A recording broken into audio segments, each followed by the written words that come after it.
Hello, everyone. I know a few people are jumping on still, so we're going to go ahead and get started. Thank you for joining us today. We're here to talk about something that many professionals fear, which is becoming a commodity. So today's topic is You Are Not a Commodity and How to Communicate Value Through the Client Lifecycle. So all of us know that the tax and accounting industry is continuing to move more and more into the online marketplace. We get a lot of concerns from tax and accounting professionals about how they don't want their services to become a commodity. So in this webinar, we will be diving deep into 3 ideas that we think will help you avoid becoming a commodity in today's digital age. For CPE credit for CPA Academy, you will get 1 hour of CPE credit, and you must have registered for the webinar via cpaacademy.org. Your CPE will be processed by CPA Academy later in the day of the webinar. You must participate and be on the webinar for the full 50 minutes, and please answer the polling questions. Now I would like to introduce all our presenters, so Lee, go ahead. All right, thank you, Alexa. Today's topic is, I think, really important with the disruption that's happening in our industry today. A little background on who I am. My company's, I founded Image One, which is a kind of the old school traditional marketing side. So we used to be a big distributor of printed client newsletters, client brochures, information pieces that helped promote and showcase the expertise of tax and accounting professionals. We have been working exclusively with independent pros for many, many years, and over time have kind of transitioned ourselves from the old school kind of what doesn't work anymore to now the new digital world. And I'm excited to kind of talk about some of the concepts that you can take away and use this upcoming 2020 year, either selling your tax and accounting practice, services or in any type of negotiation. So excited to talk about this. And I am Katie Smith, the Customer Success Ambassador here at CountingWorks Pro. And my role is here to help and coach and strategize with our clients and really have their marketing align with the business goals that they've set out for themselves. So I'm also really excited to be reviewing this topic with the team today. And I'm Steve Anderson. I'm the Senior Business Development Manager here. And I'm really excited about this topic because this is a huge question that a lot of professionals do have, and I'm happy to go into more details in regards to this and just be part of this webinar. And I am Alexa Myers. I am the Marketing Manager here at CountingWorks Pro, so let's jump on into the webinar, Lee. All right, let's get started. Everyone knows or has a perception of what a commodity is, but I'm just going to read this, and I want you to think of how this applies to your practice. So Wikipedia defines a commodity as a class of goods for which there's demand, but which is supplied without quality and differentiation across the market. So, what I say to you is, do you think that definition fits your practice and service offering? And if it does, there's going to be quite a few things that you can take away and kind of tweak in your as you market yourself. So how to avoid becoming a commodity. That's what we are talking about today. It's clear that communicating value and creating preference is more crucial now than ever before. So be a problem solver, not a product seller, okay? So with the absence of differentiation, price is the sole factor in choosing a service. But differentiation is building your practice on a strategy to target a specific type of buyer, right?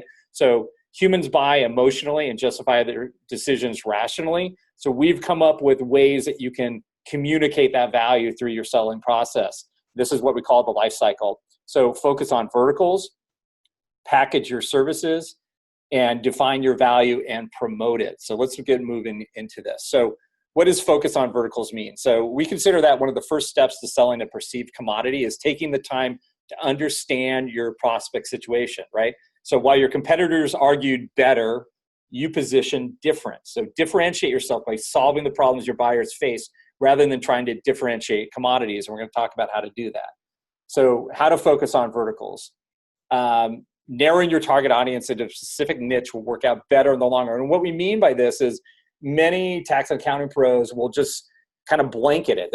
I'm offering general CPA services. So I'm trying to now stand out by showing these are accounting services. These are bookkeeping services. And the chances that you're the brand that's going to stand out become harder and harder. There's a ton of competition. So by kind of starting to tweak yourself into a niche, It's easier to speak both to the search engines, but also to the audience that you're working with. So building your reputation as a specialist versus generalist is a much easier process. There's much less competition and it's easier to attract qualified prospects. Being more generalized may seem like a good way to cast a wide net, but it's not a wise approach if you want to be seen as an authority in your market. So let's go. I have a couple examples. What does specialize in a niche mean? So this particular firm is specializing in dental practice. They also have a veterinarian a specialty. Another one may be payroll and HR management. These are different niches. So now you've taken a broad category and narrowed it down to speak to a very specific audience. It is much easier for you to stand out in a more focused audience than it is, trying to get everybody. So, what are different ways that you can do that? We're going to talk about packaging and pricing, but starting to break down the barriers of working with you and getting a little more transparency. So being able to compare different products, being able to provide guidance on what your price is takes a lot of the friction out of the buying process. So we're going to talk about that as well. So what is the first step, right? Identify your prospect. Who are you targeting? Where will you find them? So are you going to find them at meetup meetings? Are you going to find them in the local chamber of commerce? Are you going to find them on social media groups on Facebook, LinkedIn? So once you know where they're hanging out, let's start talking to them. What drives them? So, we have examples: financial success, saving time, lifestyle. So there's different pain points and ways to speak to people that in each niche might be a little bit different. So dive into your prospects' pain points. So what we want to do here is frame your premium value around the pains and problems that prospects face. So some of these problems they know they have. Some of them are very obvious, right? But others, you may be able to, as you talk to them and open up a conversation, try to open up some different issues. So I'm going to actually read these because I think it's important when you're developing your copy, when you're developing however you're positioning your brand, think about what the client's point of view is versus your point of view.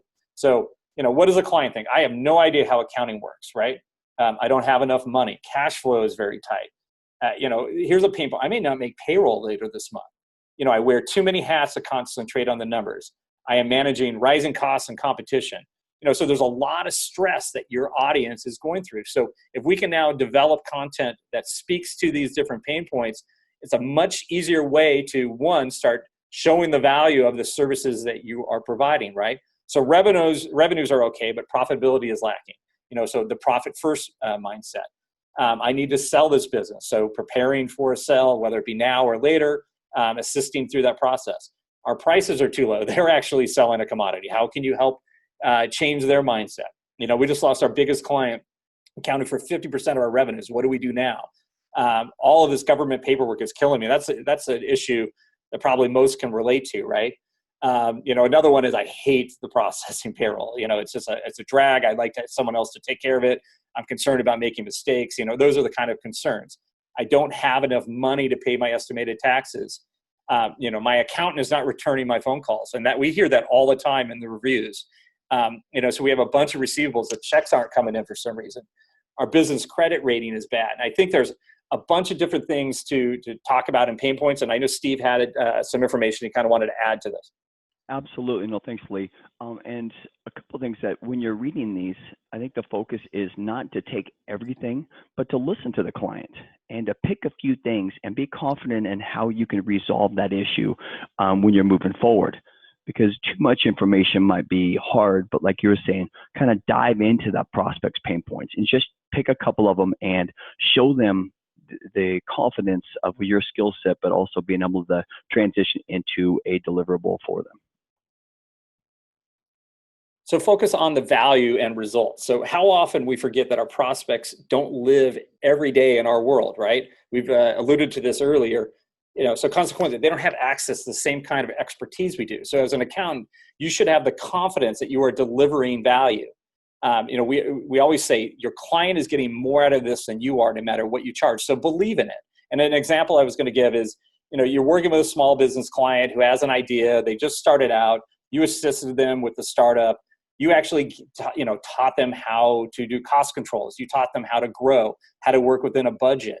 And over time, you build that business's EBITDA number up to a bigger and bigger number, and then to a point where they can scale. And at some point, you're walking them through the full life cycle of business where they actually can sell that asset for a lot of money. So that is a huge value that you've provided at kind of a very low cost, if you think about it, right? So believe in what you're doing. So overcome your client's biggest objections when you're pitching. Now, think of all these end results. Think of outcomes. Think of what those pain points we're just talking about in your prospect's head. So now you want to kind of communicate that through the selling process. So use their words in your copy. We always say that some of the best selling points are in the reviews that clients leave. Read your own reviews. Look at what people are saying. You're going to find common words that you can use in other marketing copy that will speak to the same like-minded people. So, hey, your results need to justify your rate. Your clients need to believe they're going to get a huge return on the investment that they put through with you. So, if you truly are eager to position yourself as an expert, which will command a premium fee, take as little time to teach your prospects something about, something they don't know, right? So share maybe some free information on that initial discovery call, appeal to their emotions, fear of, the future and uncertainty, fear of chaos, fear of being insignificant. So kind of talk to different areas that will make them start thinking emotionally, and it will help you through the process.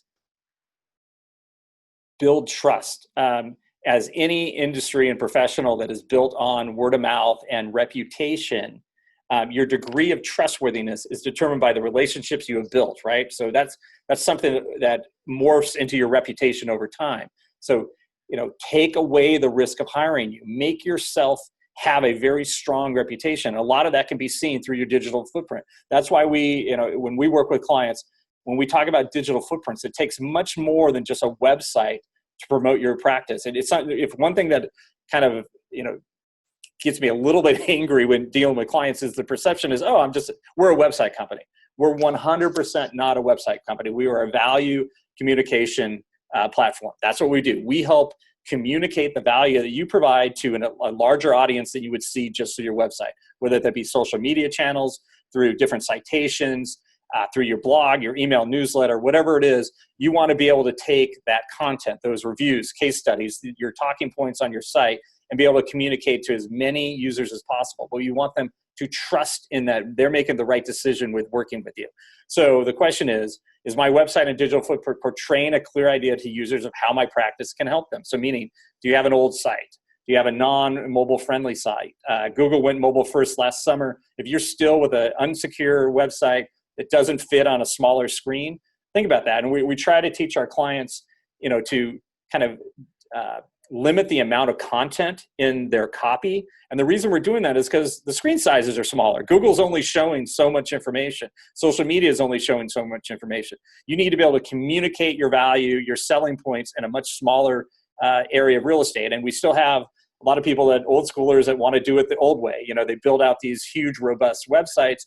And the reality is sites that are converting better now are smaller. That's easier to kind of browse through. And if I either feel good about working with you through kind of various social proof and some copy that you've written or not, that's going to be the difference is, are they going to contact you or not? So the question is, if the answer is no to these, then you need to make some changes. And I know, Steve, you had some good insight here too. Well, kind of piggybacking on what you were just saying and the focus is using your whole system as a communication platform, not just a website, not just social media, not just blogs, but it's all one big system, and it has to be on the same, the digital platform. Communicating all kind of throughout the whole system makes a huge impact because your consumers now have changed. They speak a completely different language. And making sure that your social media, and I use social media as just an example, but the social media is on par with your blog, with your website, with your communication, with your newsletters. All that has to be on the same level. Yeah, no, exactly. And I think you could even say it this way, considering the reputation you developed over time, and that includes your online reviews, others will know whom to call when they need tax and accounting help, right? So from someone they can trust. So let's utilize that content to help you grow. Polling question. All right. So our first polling question, please answer the polling question on your screen. It should launch and we'll give you some time to answer that. The first one is a true or false question. Is it more beneficial to narrow your target? It is more beneficial to narrow your target audience into specific niches than being more generalized to cast a wide net. So is that true or false? And Lee just kind of reviewed this, so I hope this one's easy. And answer this if you need CP credit. And even if you don't, if you just think you know the answer. Okay, and the answer to this one is true, which I think is pretty self-explanatory.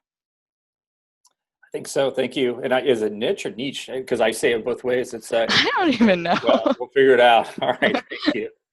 All right. So let's get into package your services. So I like to say stop focusing on price as the primary determinant for why a prospect should buy from you. So explain how your service will positively impact their business. How will you make your prospects' lives better or easier? What are the most common challenges your prospects face? And these are things we've talked about. I just like to kind of keep pounding on it. So you leave this webinar with information, takeaways you can actually use in your own practice. So how is your service help them solve their challenges? And a lot of accountants don't use this strategy when they're developing content or copy around their sites, right? So the first step to great commodity selling, we're not selling a commodity, is taking the time to understand your prospect's situation. So let's start jumping into this.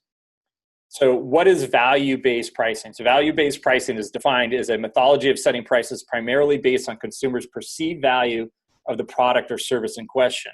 And just through research when we were preparing this, I found something from Harvard Review that I thought it kind of summed this up a little bit better. All things being equal, the greater the loss a customer stands to incur and the less its ability to withstand that loss, the more a supplier can add value by reducing that customer's risk. And of course, the more that customer may be willing to pay. So that fits the definition of what a tax and accounting pro brings to the table, right? So, think about all the risk and things, making mistakes in payroll, running out of money in cash flow, going bankrupt. There's huge value that an accountant and a tax pro can communicate with their client. And it's just a matter of going around those talking points versus kind of making it again. Here are the bullet points that I offer. And I think those are the kind of things we want you to start thinking about. So how do you create a scalable business? And what does this mean?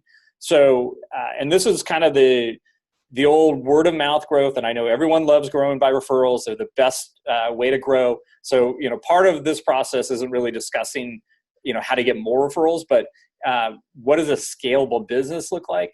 There's only so many hours in the day. So if you're billing strictly by the hour, you're capping your income at a number of hours you're able to work in a day, right? So this is a mindset difference.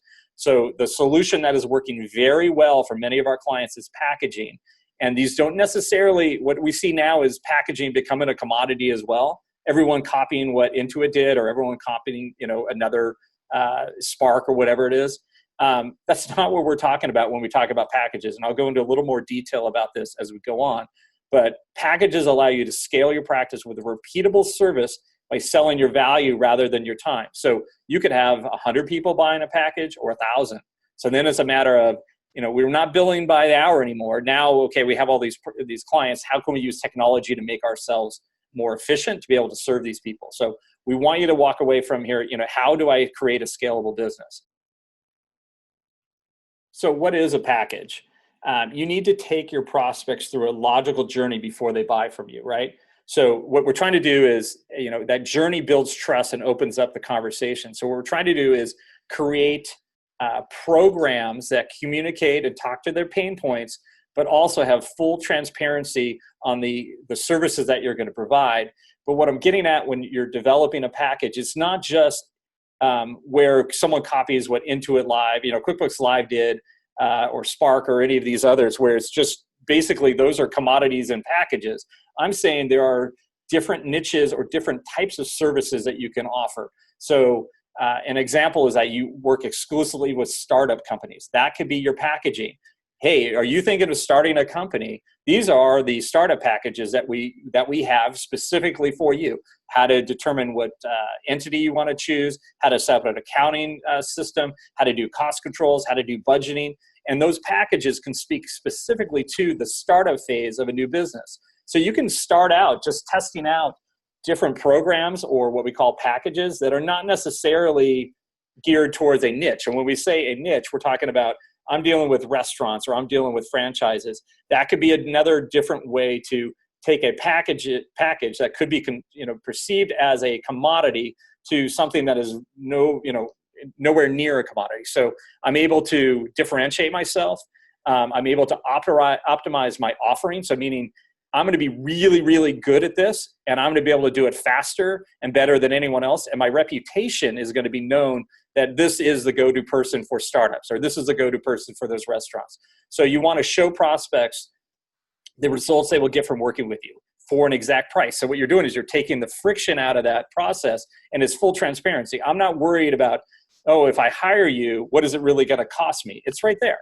And you can always renegotiate that. You can upsell from there. These are just starting points to get people into your process and to build trust.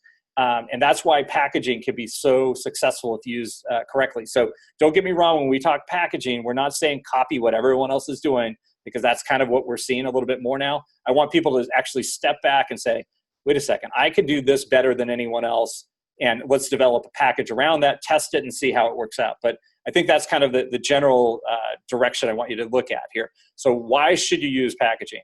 It helps you define and sell your services, so there's no gray area. Wait, you're asking for me to do things that I don't necessarily offer.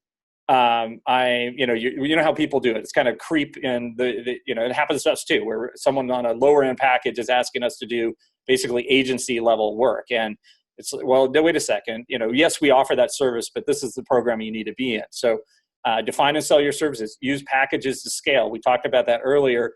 It is much easier to have a set defined product or service that you can now scale that to as many users as you want, because you can put them into a funnel, you can close as many as you want, and then there's a point where you can literally have waiting lists for these, and we'll talk about that in a bit. So use packages to create more free time, and I really mean that. Roger AI, Bill.com, there's all kinds of tools and automation that make your job as the accountant easier to do. So, and if you're doing the same thing within the same scope of work, you can actually be more efficient with your time. So what should these packages look like? So we hit 5 areas here. What value is your client receiving? We've talked about this. But showcase why you are the best pro to work with for this specific niche. So how do you do that? That could be case studies. That could be reviews, right? Add waitlist. So you want to have a perception that this is an in-demand service. I need to act now. And more importantly, if someone does churn or cancels or goes out of business, you have a built-in replacement. So you're not having to go out and pound the pavement trying to find someone new to fill that space. You have your set of wait lists directly in there. The package variety, I think this is important. And this is what I was saying, the difference between like a narrow package and a wide one. So you can be very focused, and you'd be surprised, people will find you. If someone's looking, that has that pain point and is looking specifically for that type of service that you're offering in your package, most likely they're going to find you on Google, because there's going to be less competition for you to be indexed on those kind of keywords. So that is why we like to go as small as you want, because I guarantee you there's probably an audience for you. And if optimize your digital footprint, they'll find you. Consider client lifestyle. So have programs for new startups we've talked about, but also have developed growth packages. So let's say it's a SaaS company and they're at $2 million in annual recurring revenue. They want to grow to $5 million. Could you assist them in understanding what KPIs they should be working on?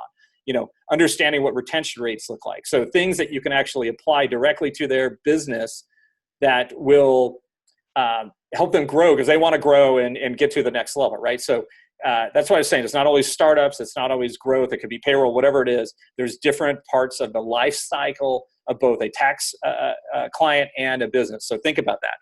And then start easy. Just start with one package. So we say test it out. That's what's great about the internet. You can social media. You can do an ad for something. You can push it out via email and go to your current existing database, right?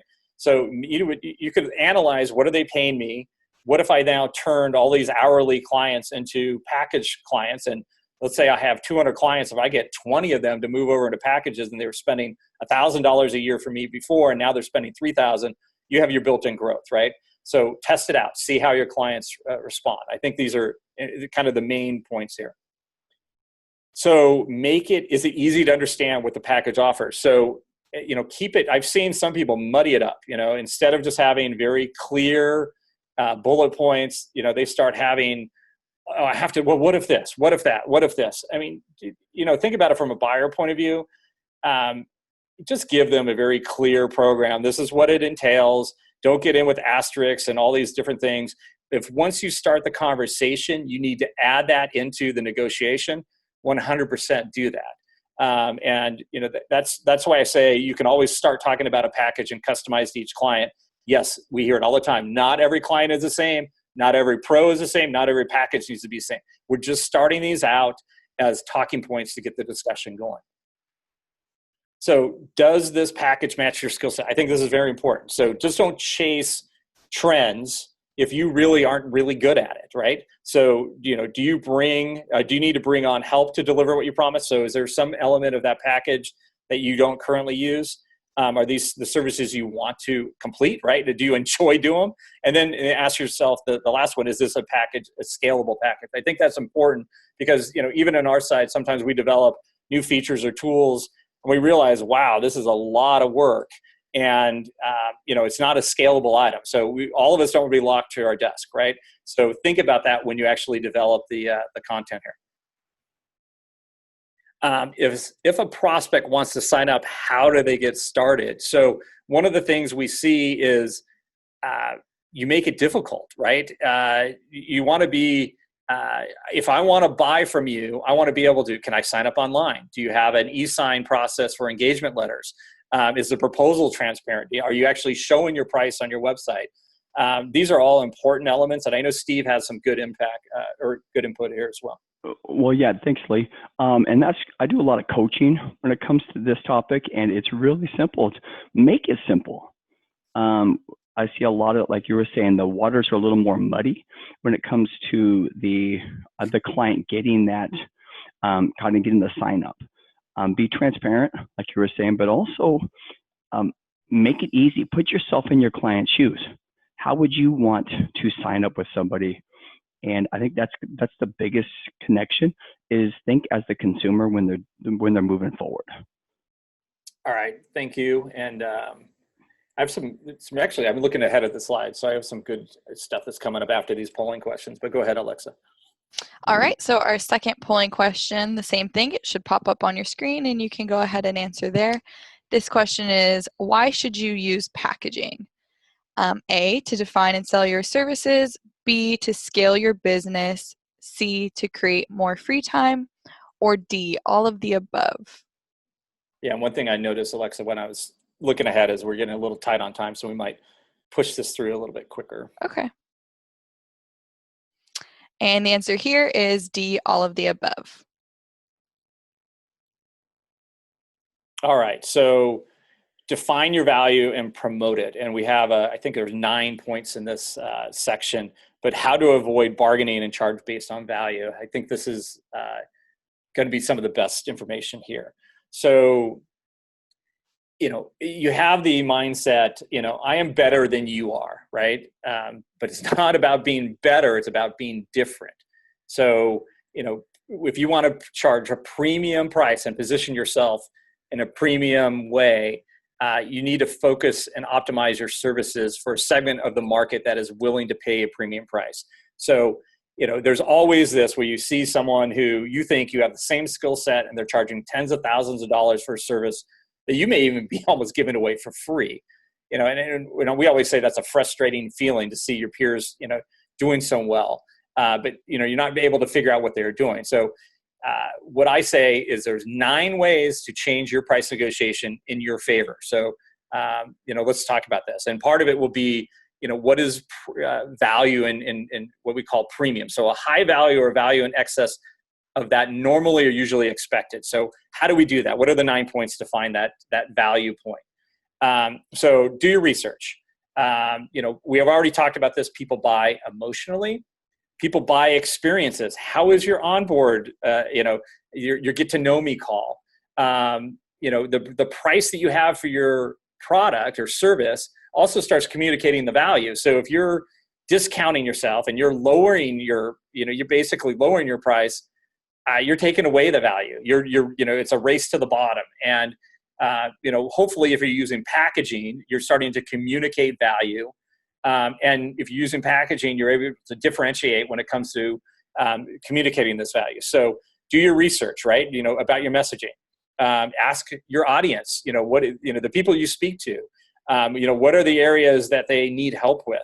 What are their pain points? And develop your selling, your value around that. So know your niche markets inside and out and cater your marketing lead generations to these potential clients, meaning you're going to create content around these specific areas. So, showcasing expertise, whether you're doing videos, you're writing blog articles, you're jumping into social media groups and sharing your insight, that is how you're going to be able to do that.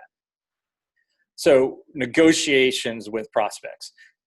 This is always a fun one, but you want to make sure, and Katie's going to jump in here talking about objections, but make sure that you've covered all their concerns and objections. Develop a clear understanding of the value you can offer them. Find out what likely competitors are doing. So, what are they charging, so you have that in your back pocket. Decide ahead of time what terms would be acceptable as a minimum. So, you want to keep yourself profitable. I know, Katie, you've been coaching people on this quite a bit. Yes, I have. I say two things. You always want to be very clear on your negotiating goals, but also I like to say squash the objections up front, and that's just really about being transparent. But back to being clear on your negotiating goals, it sounds obvious, but the reality is most people go into negotiation really not thinking about what they want to walk away with. So it's imperative to be prepared. But with that, consider all the ways that you can add value that don't involve price, and be prepared to share those variables in your discussion. Also, when you share those, you might even see your prospective clients' ears perk up a little bit, and you can better understand your customer's agenda. If you better understand your customer's agenda and the ways that you can add value beyond price, that's really where you're going to find your win-win. All right, thank you. I agree 100% there. So offer solutions to business problems. And this is the theme. I know we're kind of hammering this, but explain the solutions your practice creates so that the prospect will focus on the value you offer, right? Don't assume you know the prospect pain points. We've already talked about this. Ask them, and ask the open-ended questions. So you're actually in this conversation. If you set up the calls correctly, your prospect is going to start pointing you in the direction of where you need to show them the value. So speak directly to how you're going to solve those pain points and what the takeaway is for them. So if you have a good idea of the challenges they are facing, you can design your solutions around them, right? So value selling. Value on its own doesn't have to be an ambiguous idea. So you can put a price on the amount of value you offer clients. And this is an example of different tax planning. Let's say you're doing Section 199A calculations. There is a significant number that someone who does not know what they're doing, it doesn't go through the planning process, can put on the value that you're actually able to provide. If you can save someone $20,000, $30,000 in taxes, that's a big deal, right? So value is the difference between the price you charge and the benefits the consumer perceives they will get. So, you want that value to be as high as possible and the price to be closer to the value, right? So the more you pivot the conversation to help your prospects focus on the value of your services, the less important the price will become. So avoid comparison. And, we say there is no one-to-one comparison of two practices, right? There's different professionals, different offerings, different solutions, different ways people work with each other. So if we can take the conversation directly out of anything to do with pricing or comparing the services or bullet points that a traditional CPA might have on a website offering accounting services, and we're actually talking about all the different benefits and outcomes, financial outcomes, you've been able to avoid that comparison. So definitely something you need to think about as you go through this. Focus on outcomes. If you've never worked with somebody and you're trying to now pitch them on kind of the benefits, you want to show them, paint them that picture, live the life you dream of living, kind of aspirational type of content. So have a little bit of an aspirational type of conversation. People are wary of spending their money on your services. So, while you're not guaranteeing you can use hypotheticals to shape a story and uncover the true source of objections, meaning you can really pitch a lot of different scenarios that you've had with your own clients and kind of say, hey, client ABC had the exact same problem you had. And what we did is this, and this is where they were, and this is where they are today. So by able to kind of tell a story and to focus on those outcomes, it makes it much easier to sell your services. Package your services. We've talked about this. I think it's some of our fastest growing firms right now are using packaging to drive that process. So, and it's one of those things where, a lot of you don't even know this whole process of kind of the digital life cycle is happening, that people are now searching and becoming comfortable with brands online without ever reaching out and talking to somebody, right? So they're finding content, they know they have a problem, they're going through some sort of nurture program with a brand that they're feeling that they have some level of trust. And you're then making that buying process and deciding basically when they're at the intent stage at this point to actually call you. They may have already known your pricing. They've already probably been to your website 4 or 5 times. They've analyzed all 3 of your programs. So by the time they call you, it's not a matter of going through the programs. It's which package is correct for me, right? So this transparency often leads to less price sensitivity since you remove the ambiguity from the equation. So instead of worrying about what the price is, they're like, what is the value? What am I getting for this? I think this is an important element to think about and kind of backs up why packaging works so well.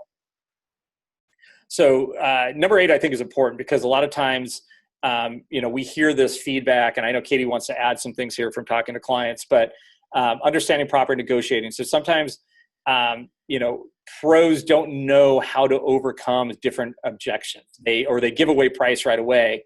And what happens is, if you're starting to just give away price, that's not bargaining, or that would be bargaining, not negotiating, right? So there's a couple different ways to do this, but if the prospect seems invested in working with you, but you insist they cannot afford your price, then you start negotiating. So maybe you take away a couple parts of the package or program or service.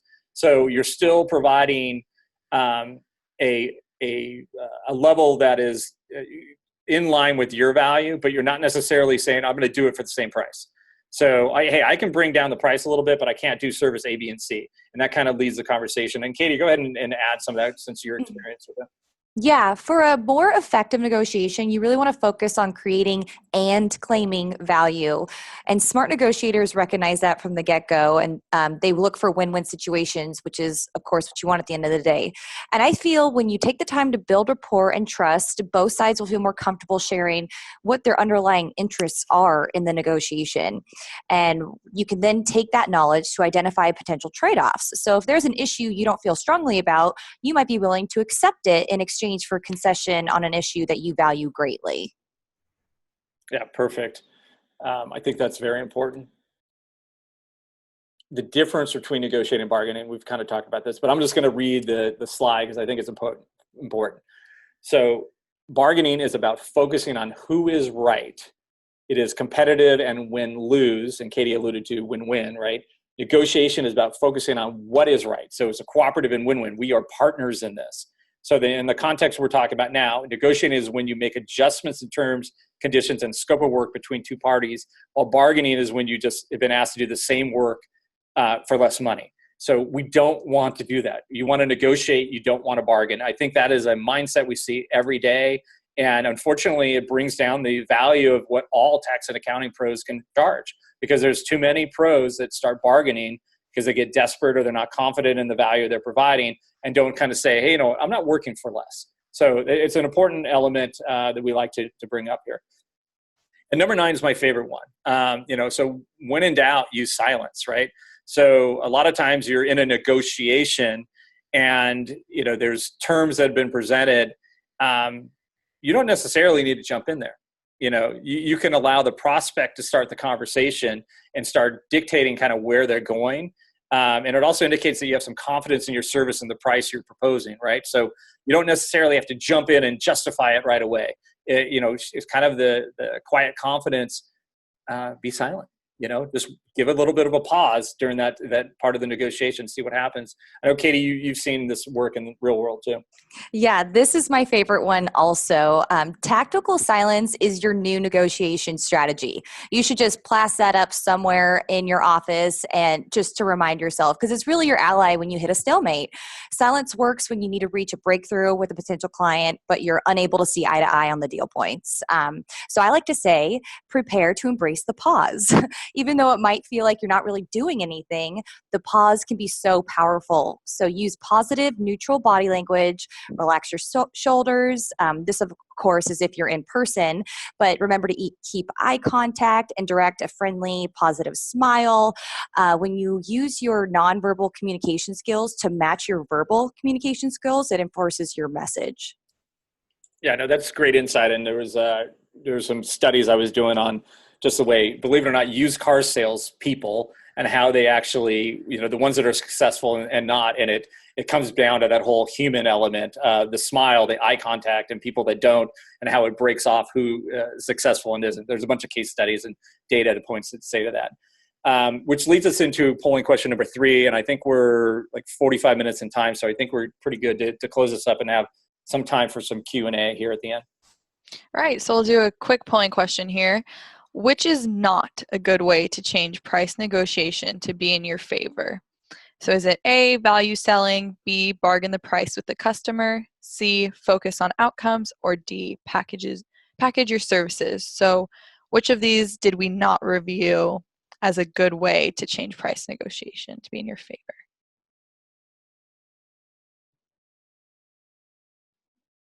Okay, and the answer is B, bargain the price with the customer. So instead of bargaining, you actually want to use negotiating, which Katie and Lee went over really well. All right, thank you, Alexa. So we're going to start wrapping this up and kind of talking about the final closing statements. So, communicating your value. So use reviews and case studies to communicate the value you deliver, right? Have confidence to charge what you think is right and what your client can perceive as worth it. So start right there. I mean, believe in what you're doing, stand behind it. A client can sense it too. They can sense confidence, and it makes them feel better as well when they're actually making that buying decision. Use real world examples of how a profit first mindset will improve your client's financial results. These are areas where, again, we're taking them to look at the outcomes, not necessarily what the services are or the commodity pieces of what you're doing. So I think these are very important items. How do you define it and promote it? So ask a few clients if they agree with your summary of the value add you provide, right? So start putting together some talking points. Use that copy in your marketing messages, use it in your newsletters, use it in your blogs, use it on social media, use it on your website. Make it the center of your messaging. Think of it as almost a political campaign. I'm going to hit these points over and over again. So every contact, whether it be the front office, whether you're talking to clients, whether they see your digital side, you want to speak to prospects on the phone, to your online presence, to be it's basically the same way, right? So set up time to speak with one of our digital marketing experts to see how else you can promote yourself. And this is where we're kind of finalizing the presentation, but a little bit talking about what we do here at CountingWorks Pro. I said before, CountingWorks Pro is a value communication platform. So our entire job is how do we showcase the independent tax and accounting professionals' expertise, their reputation online, that will do a few things, right? So it will give them more referrals. It will enable them to charge more for their services. It will enable them to scale. So if they're using packaging type of programs that are an hourly based compensation, it's an easier way to scale. And how could we bring all of this into one platform? So that is kind of what we do. That's how we work with clients. These are evergreen solutions. So meaning once we establish your footprint and once we start building out your reputation and really start communicating the value that you provide, and that's what we do through all of our marketing efforts and our automation, we're communicating the value to your audience on a day-to-day basis, right? So it's much more than a Wix website or whatever else you might have right now. It's really kind of charging your marketing efforts to a whole nother ROI. So it's definitely something that if you want to talk to us, please let us know. We do have a couple different partner success stories These are some clients that have worked with us, and these kind of results are not out of line with what we do with a lot of our growth levels. So Olaru's Premier Tax Services, 81 online reviews, 335% organic traffic growth. Stephen Vogt, 235 new leads. This is old data, 102 online reviews. These are real world success stories. We have professionals that are growing like crazy. So it's definitely something we'd love to hear from you and speak with us. And that leads us into our final polling question of the day. Yep, so this is just a fun polling question. So do you want additional tips and tricks on how to get more clients easily? So I hope everyone answers yes to this. We definitely have some more information we can share outside of this webinar. So go ahead and answer. Yeah, obviously we know the correct answer here. And we're going to help this along too, because we do have a special offer. And I'm going to let Steve speak to the special offer right now. Oh, absolutely. So thank you for joining us on the webinar. And if you do mention the webinar, please let us know. We are going to be offering the first 3 months of our services when it comes to the monthly marketing packages at 20% off. And that's with our website bundles as the communication systems. Also, we do have TaxBuzz Pro and CountingWorks Pro websites that we are offering $100 off. That is an annual commitment, but we definitely want to make sure we're giving back because we want you guys to see the value, but more importantly is we want to build that whole success story as well. We are waiving all setup fees as well. All right, perfect, Steve. And one thing, if you are a current client of ours and you're on this webinar, we will discount if you upgrade to a growth program or a higher end program than you are now. We'll also give you the same intro price off in the beginning. So we hope to hear from you there. And I think we have some time to get into some Q&A. We're right now almost at exactly 50 minutes. So there's a lot of value staying on. So go ahead, Alexa. Yep, so the first question I have is, one package cannot fit all clients. How do I overcome that? Yeah, so we've spoken to this issue throughout the webcast, but what I would do in the recommendation is to not have one package for all clients. You can still have some sort of set programs that you have for what I'll call general bookkeeping and accounting, because there's many of our pros that are using those now and doing very well. But I would experiment and I would go after some what I call some more lucrative or programs that you can charge much more. You know, maybe that is helping a business attract or prepare to get financing. I mentioned the startup side, but it could be, I focus specifically on SaaS businesses. They're going to perhaps need all kinds of different services, but they're also going to be willing to pay more for these. So I would definitely look at all the different kind of standard programs and play with them and test them and, create them, send out some emails, throw them on social media and see what happens. Test out some different price levels. When Intuit and QuickBooks Live came out, I think they had like 3 or 4 different programs and pricing levels that I noticed as they continued to test in beta before they came out with what they ended up with. So those are some ways to go around that. Nice. Okay. And the second question I have is, how do I handle pushback because my prices are too high? Yeah. So the first thing I would say is don't backtrack, and I would ask the person who's pushing back at you, you don't backtrack, but say, which part don't you want? And that's where now you're saying, okay, I can limit the amount of services and reduce the price, but I'm not doing the same program at a reduced price, right? So you can cut back the services at the same price kind of thing. So ask them which service they don't want. You might find yourself going service by service and explaining the value. And then as the client realizes they want the whole thing, you won't have to cut any of your fees. So that would be issue 1. And then issue 2 is don't dismiss the buyer when they push back. It seems, and it doesn't mean they don't want to work with you or don't have the budget. They may genuinely be concerned. And as long as you address those concerns so you can move forward, by circling back to your product's value or your service's value, how much will it cost you to do nothing, right? So think that way. Get them to think about the bigger picture outcomes. I think those would be things that would really help. Great. And the third question I have is, how do you win a price war? How do you win a price war? I don't think you do, right? So you win by getting out of it. I'll give an example. You're negotiating with a prospect on a big, let's say you're doing a monthly accounting service and it's a $3,000 or $4,000 a month service. It includes some virtual CFO attributes. But as you think, as you're signing the deal, they mention they've talked to another competitor, right? So you find out they now have quoted a lower price, which you can't possibly match. So the part of this story here is, the prospect's then pushing you to beat that price. And then they say, hey, you'll get the job. How do you respond? And what I would say is, hey, let's put the price aside. If price was not an issue, do you like and trust us more than them? Does our reputation and results, our digital footprint, that beautiful website, the professionalism, the responsiveness stand above theirs? Because if you truly think we're equal and the differentiator is price, I would rather you go with the other firm. We don't want you to choose us because we are the cheapest. Because we are not and never will be. And I think you need to stand behind that thought process. We offer a premium solution to premium businesses. We're working with the best of the best. We know what we're doing. We want successful outcomes, right? So, it's kind of back to the outcomes. We're going to bring your business to new heights and profits. You should trust us that we're the best solution and we want to be your partner. But again, if you're looking for the cheapest solution, please go with the other one. I think that is the best way to do that. You might throw in some silence and see if they're just trying to be aggressive on the product negotiation. But whatever you do not devalue your services. You want that business to be successful. You want to be successful.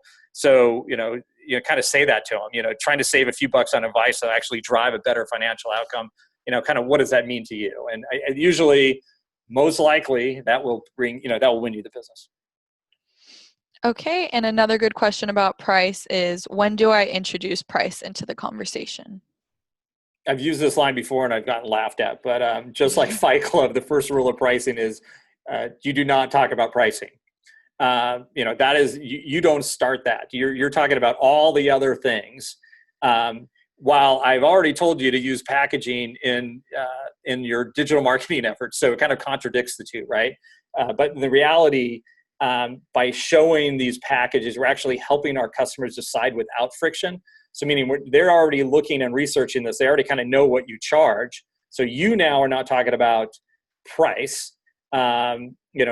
Responding to a price is hardwired in our brains, right? So when we see something that is expensive, we know immediately, hey, this isn't for us, right? So what we want to do is, we want to perceive value in the deal, right? So what did we talk about before? We want to bring emotion into the negotiation.